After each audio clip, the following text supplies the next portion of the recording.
뉴욕대학교 스턴 경영대의 교수인 조나단 하이트는 그의 책 바른 행복에서 이렇게 말합니다. 우리는 스스로 생각하는 것보다 훨씬 더 강하다. 현대사회의 인간 행동, 관계, 심리 연구의 최고 권위자인 그가 인류가 고통을 지나게 될 때 스스로 상상하지 못한 힘을 발휘한다고 역설합니다.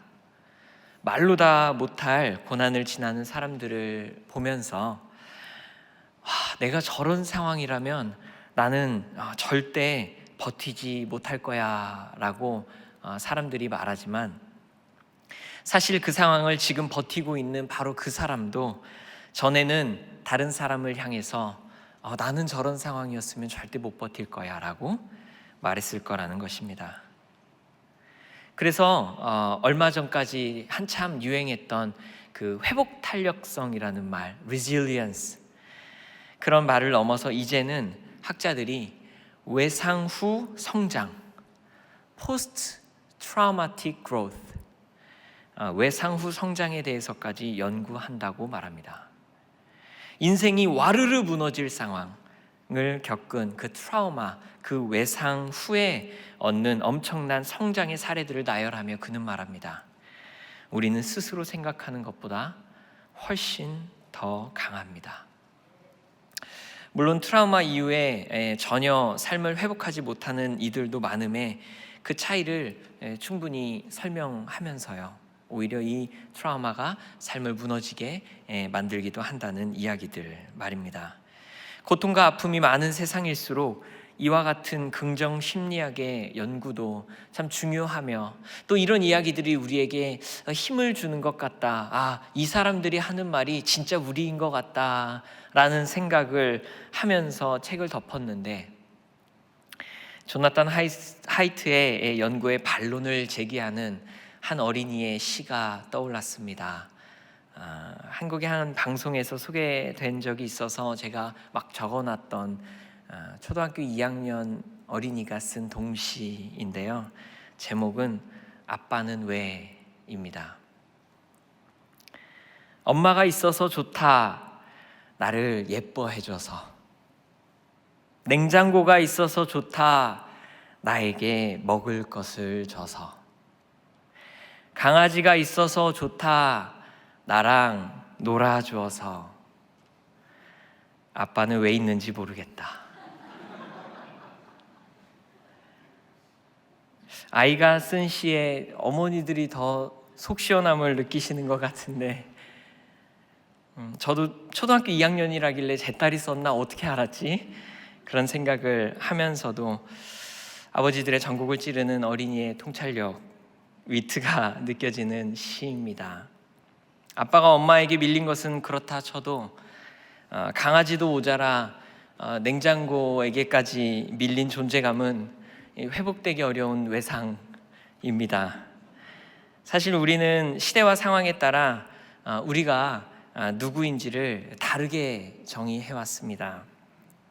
가정에서는 왜 존재하는지 존재의 의미조차 찾지 못하는 그런 누군가들이 사회에 나가서는 사실 유의미한 영향을 주는 존재일 수도 있습니다. 고난 앞에서 한없이 작아진 존재처럼 여겨지는 그 누군가가, 그것이 지나가고 난 후에는 니체의 말처럼 나를 죽이지 못하는 고통은 나를 강하게 할 뿐이다 라고 자신하면서, 또 제가 서론에서 소개했던 어떤 학자의 말처럼 우리는 스스로 생각하는 것보다 훨씬 더 강하다고, 그렇게 어느샌가 돌연변해서 스스로를 정의하고 있을지도 모릅니다. 어떤 게 진짜 우리일까요?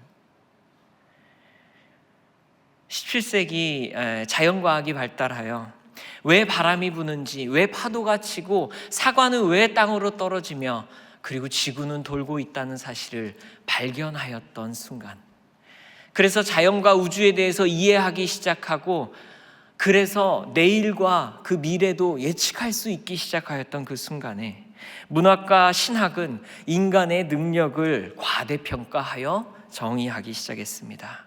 인간들이 대단한 것을 할 수 있다.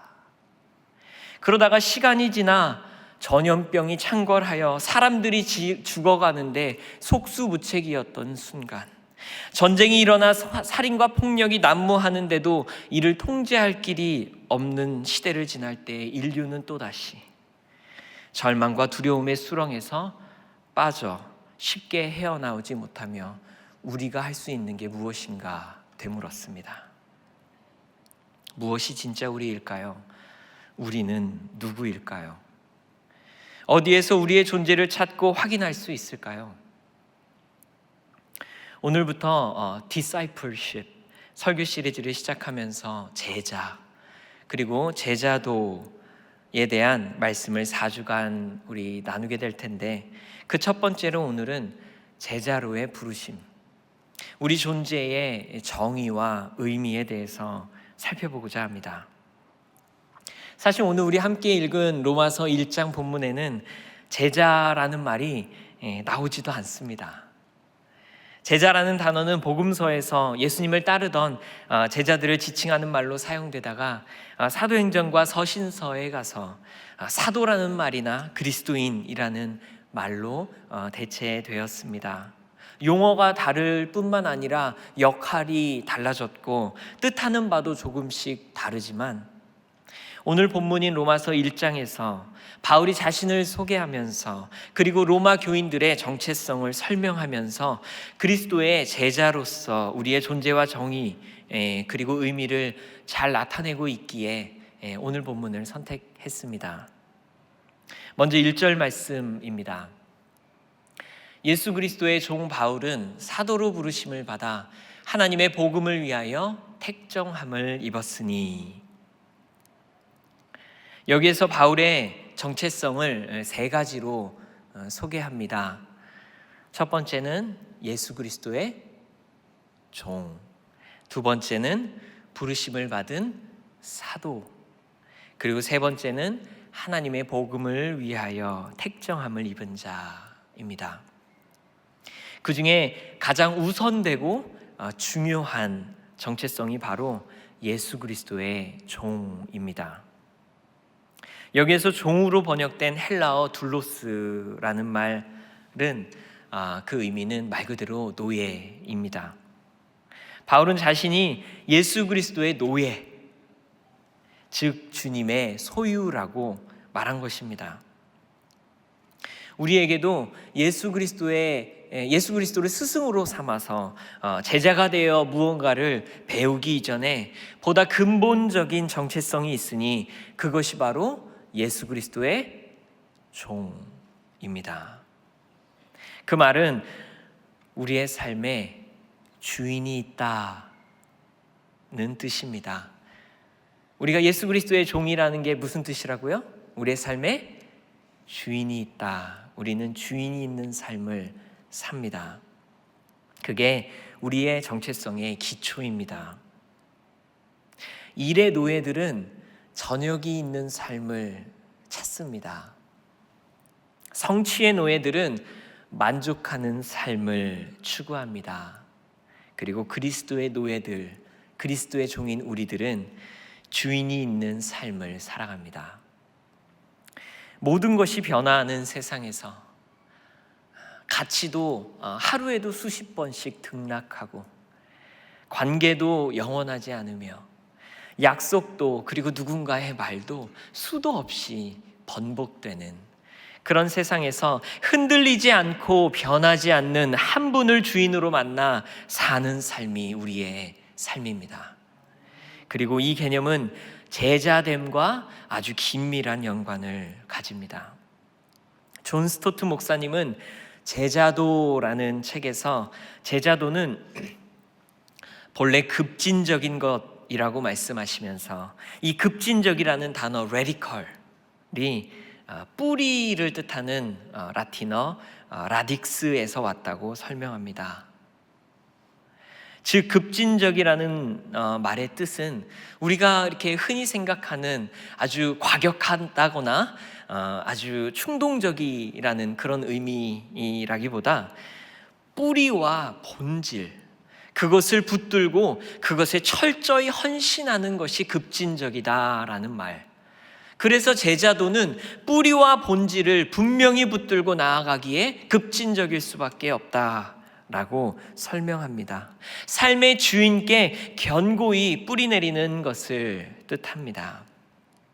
서론의 질문을 떠올려 본다면 우리는 역경을 이길 수 있는 존재, 우리가 생각한 것보다 강한 존재라는 연구에서 나를 찾는다거나, 아빠는 왜 있는지 모르겠다는 엄마의 의견이 들어간 듯한 딸의 혹은 누군가의 말에서 찾는 것이 아니라 내 삶의 주인이며 내 생명의 근간이신 예수 그리스도와의 관계 안에서 나의 첫 번째 정체성을 찾는 것입니다. 이것이 얼마나 큰 복인지 설명하는 일이 너무 중요해서 그리스도의 종에 대한 설명을 조금만 더 시간을 할애해 보고자 합니다. 요한복음 3장과 4장의 말씀을 떠올려 보면 쉽게 알 수 있습니다. 우리가 잘 아는 요한복음 3장에 니고데모라는 유대의 지도자 아시죠? 기억나시죠? 니고데모가 등장합니다. 그가 예수님을 찾아옵니다. 그는 사람들이 흠모할 만한 권력과 지위를 가졌고 모두가 존경할 만한 성품까지 갖춘 사람이었습니다. 유대교 신앙을 가졌지만 풀리지 않는 질문을 가지고 예수님을 찾아왔습니다. 그는 심지어 예수님께 랍비라고 부르며 하나님께로부터 오신 선생이라고 말하였지만 우리는 니고데모를 혹은 예수님께 선생이라 부른 사람을 모두 예수님의 제자라고 부르지 않습니다. 그는 나는 누구인가의 질문에 꽤나 괜찮은 사람으로 나는 내가 생각하는 것보다 훨씬 강한 사람이라고, 사람들이 칭찬하는 그리고 그렇게 부러워하는 사람이라고 그 질문에 괜찮은 대답을 할 수 있었을지 모르지만 주인이 없고 뿌리가 없어서 예수 그리스도로 인한 거듭남의 생명을 맛보지 못했던 사람이었습니다. 여러분, 꽃다발의 꽃들 아시죠? 꽃다발은 그 꽃들은 겉으로는 아름답고 화려하지만 그 뿌리에서 잘려나가 있어서 살아있지만 죽은 상태입니다. 그러니 다 갖추었지만 내 힘과 내 의로는 해결되지 않는 그 빈자리를 해결할 수 없었습니다. 주인 있는 삶의 복, 그것이 딱 필요했던 사람입니다. 모든 것을 갖춘 것 같았지만, 꽃다발 같았지만 주인 있는 삶이 그렇게 큰 의미가 있었습니다.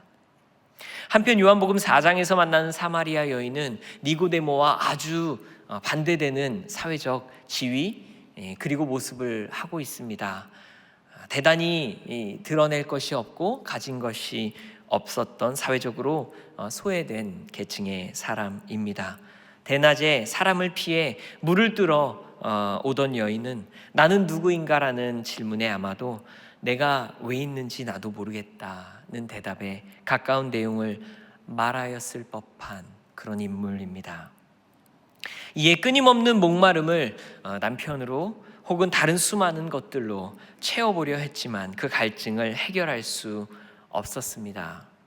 그는 니고데모가 꽃다발 같은 모습이었다면 그는 앙상하게 버려진 나뭇가지처럼 초라했고 꽃이 그 안에서 어떻게든 피면 내 초라한 나뭇가지의 모습이 나아질 것만 같아 라는 생각으로 수많은 다른 것들로 그 나뭇가지를 치장해 보았지만 예수님께서 만나주시고 주인 있는 삶, 뿌리 박힌 생명으로 초대되었을 때에 나에게 필요했던 것이 바로 주인 있는 삶이었구나, 생명의 뿌리 박힌 삶이었구나 라고 깨닫게 됩니다. 요한복음 3장과 4장에서 이 두 인물을 통해서 알게 되는 중요한 메시지는 바로 내가 무언가 이루었고 또 해낼 수 있다는 자신감을 가진 사람이든, 좌절과 목마름 속에 내 존재의 이유도 모르겠는 사람이든, 모두 주인이 없으면 소용없는 삶이라는 것입니다. 화려한 꽃다발이든 버려진 나뭇가지든 생명의 차원에서 보자면 똑같은, 죽은 것은 마찬가지인 것이기 때문입니다. 그래서 바울에게 그리고 그리스도의 제자에게 첫 번째 되고 중요한 정체성은 바로 그리스도의 종이며 하나님을 주인으로 모신 삶입니다. 그럴 때 우리를 제자로 부르십니다. 1절에서 바울이 사도로 부르심을 받았다는 내용이 나오기도 하지만 6절에 보면 이 편지를 받는 로마에 있던 성도들을 부르시는 내용이 나옵니다. 6절 말씀입니다. 너희도 그들 중에서 예수 그리스도의 것으로 부르심을 받은 자니라. 아멘. 지금까지 살펴본 대로 우리는 예수 그리스도를 삶의 주인으로 모시는 예수 그리스도의 것입니다. 그분의 소유인데 동시에 그분의 선택입니다. 주님을 주인으로 모시고 살지만 동시에 주님이 귀히 쓰는 그릇, 자꾸 불러주시는 종인 것입니다. 여러분, 예수로 사는 인생이라는 찬양 혹시 들어보셨나요? 예수로 사는 인생이란 찬양이 이렇게 시작합니다. 내 이름 불러주시고 내 삶의 주인 되시는, 저는 이 가사가 이렇게 들립니다. 내가 사랑하는 주인, 내 삶의 주인 되시는 그 나의 주인께서 중요한 일을 감당하러 가실 때에 채비를 하시고 종을 둘러보시고는 수영아 하고 내 이름 불러주시고 내 삶의 주인 되시는, 그렇게 내 이름을 부르고 나가시는 겁니다. 내 이름을 불러주신 게 그냥 내가 누군지 알아서 누구야 안녕 하고 내 이름을 불러주신 게 아니라 하나님이 가시는 그 길에, 하나님의 일을 하시러 떠나시는 그 자리에 내 삶의 주인 되신 그분이 종들을 둘러보시다가 내 이름 불러주신 것입니다. 당신의 귀한 사역을 위해 선택하시는 것입니다. 같이 가자는 것입니다. 누군가가 내 사랑하는 주인에게 와서 어떤 일을 해달라고 간청하고 부탁했을 때에 종들이 있는 곳을 향해 내 이름을 불러주시는 것입니다. 이 일을 맡을 자로 선택하시는 것입니다. 내 이름 불러주시고 내 삶의 주인 되시는, 내 주인께서 내 이름을 부르셨으니 우리는 달려가는 겁니다. 맡기신 일에 최선을 다해 감당하는 것입니다. 그렇다면 예수님께서 맡기신 일은 무엇일까요? 아직도 1절이어서 죄송합니다. 1절 마지막 부분에 나옵니다. 1절 마지막 부분 기억 안 나실 것 같아서 다시 보면 우리에게 맡기신 일은 무엇인가요? 두 번째 줄 같이 읽겠습니다. 하나님의 복음을 위하여 택정함을 입었으니. 아멘. 예수 그리스도를 주인으로 모시는 우리를 다른 것이 아닌 하나님의 복음을 위하여 부르셨습니다. 선택하셨습니다. 이 얼마나 영광된 일입니까? 다른 일을 맡기셔도 충성을 다할 텐데 하나님의 복음을 전하도록 부르셨습니다.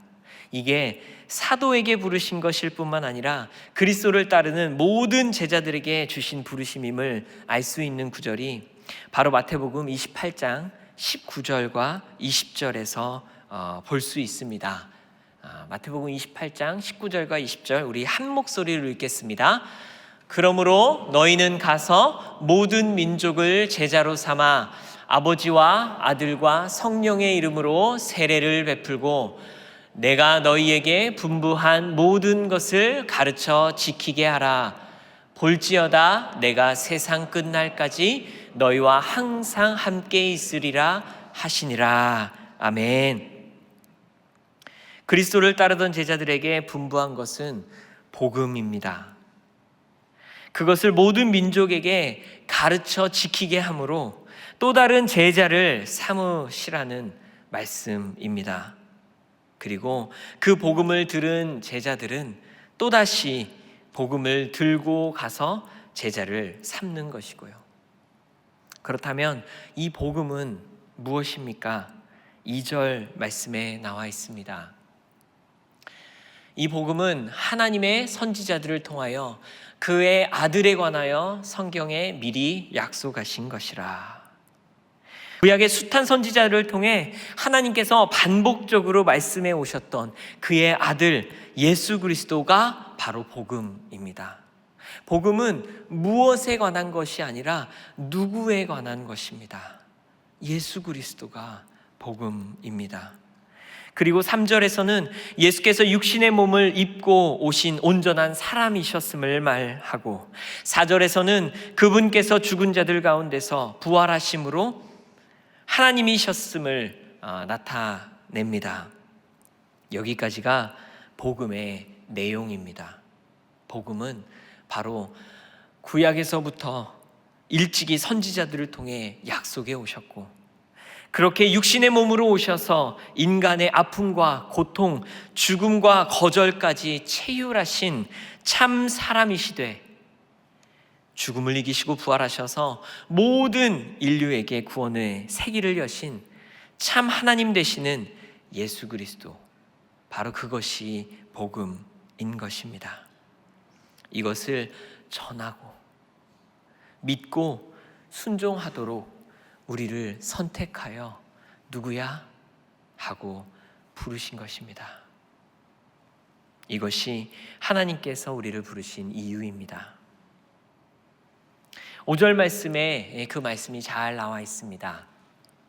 그로 말미암아 우리가 은혜와 사도의 직분을 받아 그의 이름을 위하여 모든 이방인 중에서 믿어 순종하게 하나니. 아멘. 이 구절에서 복음이 우리에게 일하는 방식을 발견하게 됩니다. 믿어 순종하게 하나니.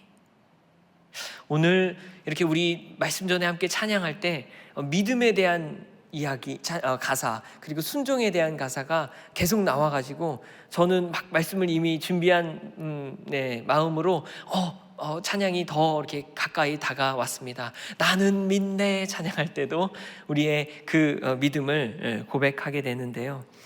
그 복음을 믿어 순종하는 것, 믿음과 순종의 연결이 앞으로 로마서에서 계속해서 펼쳐질 핵심 내용이자 본질, 복음의 본질입니다. 우리는 우리를 당신의 종으로 부르시고 제자로 부르신 주님의 복음을 들을 때에 우리는 먼저 믿게 되었고 그 믿음을 순종하게 됩니다. 그리고 이 복음은 전해지는 곳마다 믿게 하고 순종하게 한다는 말씀입니다. 종으로서 주인을 온 마음 다해 신뢰한다면, 믿는다면 우리는 그분의 뜻을 기쁨으로 순종하고 따르게 되는 삶, 그 순종의 삶이 자연스럽게 따라온다는 것입니다. 그리고 제자도에서 바로 이 순종이 그렇게 중요하게 자연스럽게 연결된다는 것입니다. 마음으로 사랑하는 그 종을 그 주인을 신뢰하고 믿음이 삶으로 온전한 순종으로 이어지는 것입니다. 사랑하는 주인께서 내 이름을 부르시고 일을 맡기셨는데 내가 분명히 믿는 바를 살라고 하셨으니 그 순종이 기쁨으로 가능한 것입니다. 이것이 제자의 삶이요, 오늘 본문의 핵심 내용입니다. 주인 있는 삶, 주인 있는 삶에서 누리는 기쁨의 순종, 이것이 한마디로 요약하자면 오늘 본문과 설교의 핵심입니다. 주인께서 맡기시니 믿음으로 복음을 위해 순종할 때 누리는 기쁨, 생명의 근원에 뿌리가 깊이 내려져 있기에 자연스럽게 자라나는 순종의 열매, 주님은 바로 이러한 제자의 삶으로 저와 여러분들을 부르셨습니다. 하지만 제자의 도에서 중요한 이 순종이 늘 그렇게 쉬운 것만은 아닙니다. 그렇죠? 몇 가지 이유가 있는데 그 중에 하나가 순종하려고 내 마음에서 우러나서 하게 되는데 이 사기를 꺾는 방해들이 많이 있습니다.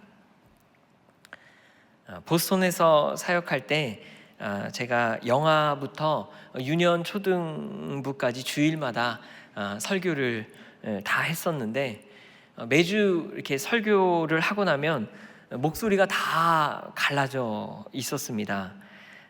제 목이 좀 약해서 그런 이유도 있었겠지만 예배 시간에 이 마이크 시스템이 이렇게 충분치 않은 곳에서 아이들의 소리를 뚫고 메시지를 전해 보겠노라고 얘들아 하고 항상 소리를 지르다 보니 여간 힘든 게 아니었습니다. 어떤 아이들은 이렇게 아이들은 항상 예배에 나올 때 좀 흥분되어 있는 것 같았는데요.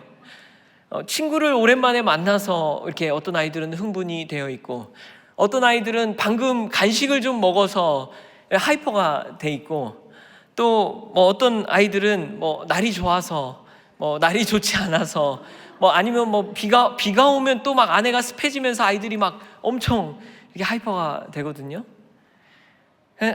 항상 이렇게 저마다의 이유로 흥분 상태인 그 아이들이 매주 예배당을 채우고 또 계속 늘어가고 있으니 이 목소리를 짜내느라 고생 중이었습니다.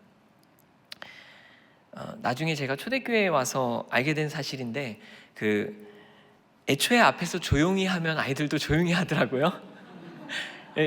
얘들아 하고 이렇게 우리 전도사님들, 목사님들 이렇게 조용히 하시니까 안 들려서 이렇게 조용히 하는데 저는 서로 이겨보자고 막 더 크게 했더니 아이들도 더 크게 떠든다는 비밀을 좀 늦게 알았습니다.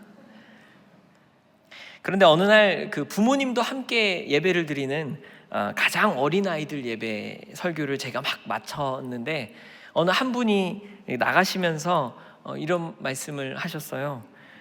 목사님 말씀 준비 많이 하신 것 같은데 어떡해요? 아이들 아무도 안 들어서.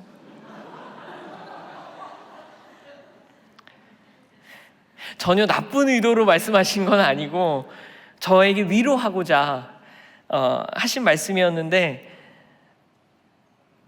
그 말에 그날 밤 힘이 쭉 빠지는 것을 경험했습니다. 진짜 아무도 안 들었나?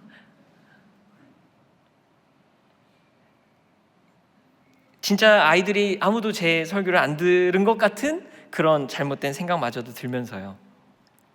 그때 무릎을 꿇고 기도하는데 하나님의 마음이 느껴졌습니다. 내가 너를 불렀다. 이 일을 위하여 내가 너를 불렀다. 우리의 순종이 누가 인정해서 하는 것도 아니고 교회에 누군가가 세워서 하는 것도 아니며 다른 누군가를 위한 것도 아니라 나를 사랑하시고 내가 사랑하는 주인, 나는 종이니 그 주인이 부르신 그 부르심에 그냥 하는 겁니다. 그것이 순종입니다. 하나님이 내가 너를 불렀다. 그래서 그냥 하면 된다. 라고 말씀하시는 것을 느꼈습니다. 내 삶의 주인 되시는 하나님께서 나의 이름 불러주시고 복음을 위해 살게 하시니 기꺼이 기쁨으로 순종하는 것입니다. 그날부터 더 열심히 큰 목소리로 아무도 안 듣는 것 같은 곳에서 말씀 열심히 준비해서 외쳤습니다. 여러분, 주님의 제자로, 순장으로, 부장으로, 때로는 아빠로, 엄마로 힘들지만 하나님이 그렇게 말씀하실 것 같습니다. 내가 너를 불렀다. 다른 사람 위해서 하는 게 아니라 누가 인정해줘서 하는 게 아니라 사랑하는 주인이 너를 택해서 그곳에 보냈으니 순종하며 기쁨으로 열심히 이 복음을 위하여 살자. 생각해보면 맞습니다. 성경에 나온 많은 믿음의 선배들도 이게 진정 복음을 위한 것인지 충분히 헷갈릴 수 있었던 일들 가운데에서도 하나님께서 부르셨음을 믿고 순종했습니다. 아브라함에게는 복음의 시작을 위하여 가족과 고향을 떠나라고 하셨습니다. 요셉에게는 억울한 누명을 쓰고도 감옥에 앉아 하염없이 기다리라 하셨습니다. 당장은 복음의 진보가 보이지 않고 하나님을 위한 일처럼 느껴지지 않는 일에 우리를 보내실 때가 있습니다. 아브라함에게는 안정된 삶을 다 내려놓고 떠나는 게 순종이었고, 요셉에게는 까맣게 타들어가는 속을 붙들고 삼키며 감옥에서 그저 주님을 믿음으로 기다리는 것이 순종이었습니다. 그냥 그것 하는 것이 순종하는 일이었습니다. 모세에게는 하루가 멀다 하고 찾아와서 원망하는 백성들을 달래주고 들어주면서 그들 위해 중보기도 하고 평생 광야에서 하나님을 따르는 일이 순종이었습니다. 마르다에게는 열심히 음식 준비하는 일이 복음을 위한 순종이었고, 바울에게는 복음 전파 열심히 하고 와서 피곤한 몸을 이끌고 교회들에게 편지까지 열심히 썼던 것이 순종이었습니다. 그리고 오늘 우리를 제자로 부르신 하나님께서 오늘 우리에게 겪게 하시는 경험, 섬기게 하시는 사역, 보게 하시는 일들이 바로 우리 믿음의 순종을 요구하는 자리입니다. 여러분들의 사랑하는 주인께서 여러분들의 이름을 부르시고 우리 그곳으로 가자, 우리 그 일 하자 라고 말씀하신 자리입니다. 때로는 답답해서 막막해서 더는 못 버티겠다 싶을 수 있지만 이 순종은 내 힘으로 하는 것이 아니라 사랑하는 그 주인을 믿기 때문에, 그 주님을 온전히 신뢰하기 때문에 기꺼이 하는 순종입니다. 나는 큰 그림 보지 못하지만 십자수 한 올 한 올 뒤에서 볼 때는 볼품 없어서 무슨 그림이 되고 있는지도 정신없어 보이기만 하는 그 모습이 다 완성되어 십자수의 앞면을 돌릴 때에는 아름다운 예술작품이 되듯, 내 주인은 되시는 주님께서는 큰 그림 보시고 나를 불러서 그 한 올에 나를 이끄시는 것이니 기쁘게 순종하는 것입니다.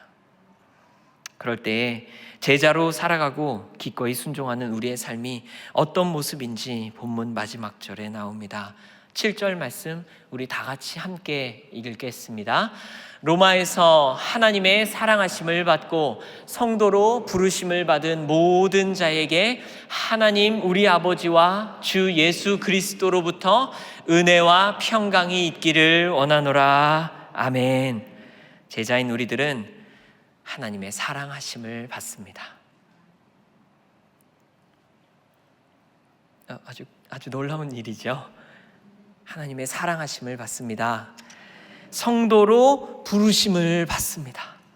거룩하다, 순결하다, 너가 거룩한 성도다, 의롭다 여김을 받는다는 것입니다. 그리고 하나님 아버지와 예수 그리스도로부터 은혜와 평강을 누릴 것입니다.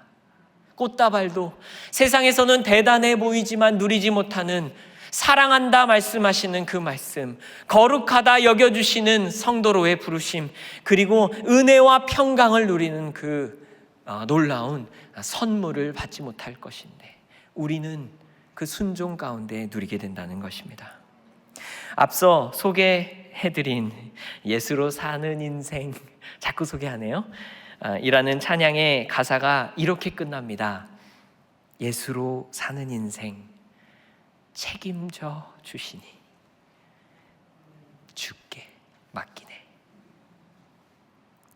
사랑해 주시는 주님, 내 주인, 성도로 불러주시고 복음의 사명 맡겨주실 뿐만 아니라 은혜와 평강까지 누리게 하실 주님이심을 우리가 믿기를 바랍니다.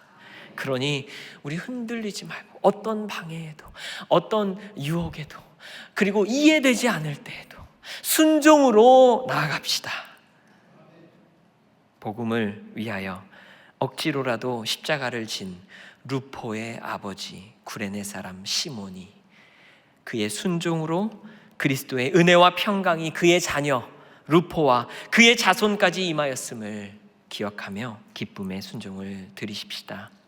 말씀을 마무리합니다. 지난주에 양승훈 이명철 장요한 목사님과 함께 제자훈련 지도자 세미나를 다녀왔어요. 미국 전역에 모인 60여 분의 목회자들과 함께 제자훈련에 대한 집중 세미나를 하루에 13시간, 4시간씩 앉아서 듣고 마지막 날 밤 그 교회의 순모임에 참여해서 성경 공부를 이끌게 됐습니다. 그날 본문이 좀 그래가지고 하나님이 어떠신지 이렇게 돌아가면서 이렇게 묻다가 한 집사님께 하나님은 어떤 분이세요? 라고 물었더니 잠시 고민하시더니 하나님이 기러기 아빠 같아요 하시는 겁니다. 그래서 기러기 아빠요? 왜 그렇게 생각하세요? 이유를 물으니 아버지인 건 알겠는데 어디 가셨는지 도무지 만날 수가 없어서요. 기러기 아빠 같습니다 라고 대답하셨습니다. 우리 삶에 하나님이 기러기 아빠처럼 느껴지실 때 어쩌면 우리가 듣고 싶은 말씀 안 해주셔서 안 들리는 것 같고, 우리가 있고 싶은 자리에 안 보내주셔서 그분의 일하심이 안 보이는 것 같을 때에 우리 다시 기억합시다. 주님은 우리를 사랑하시는 주인이십니다. 그리고 우리의 이름을 불러서 당신의 복음을 위해 오늘도 순종을 기다리십니다. 하나님께서 우리의 삶의 주인 되시니 지금도 우리의 이름을 부르시며 우리가 서 있는 곳에서 제자로서의 순종을 감당하며 살라고 말씀하십니다. 내가 너를 불렀다. 이 일을 위하여 내가 너를 부른 것이다. 그 사랑하는 주인의 그 부르심을 기억하며 하나님의 복음이라는 그 큰 사명의 일부를 위해 순종하고 헌신하는 저와 여러분 되시기를 바랍니다. 상황에 따라 시시각각 변하는, 타인이 불러주는 정체성에 의존하여 때로는 상상 이상으로 강력한 사람인 것처럼 교만하였다가 한순간에 내가 왜 있는지도 모르는 존재 되어 살지 말고 주께서 부르시는 제자의 정체성을 굳게 붙들고 살아가십시다. 참 주인을 만난 자들만이 누릴 수 있는 순종의 기쁨, 제자의 은혜와 평강 누리며 사시기를 주님의 이름으로 축원합니다. 네.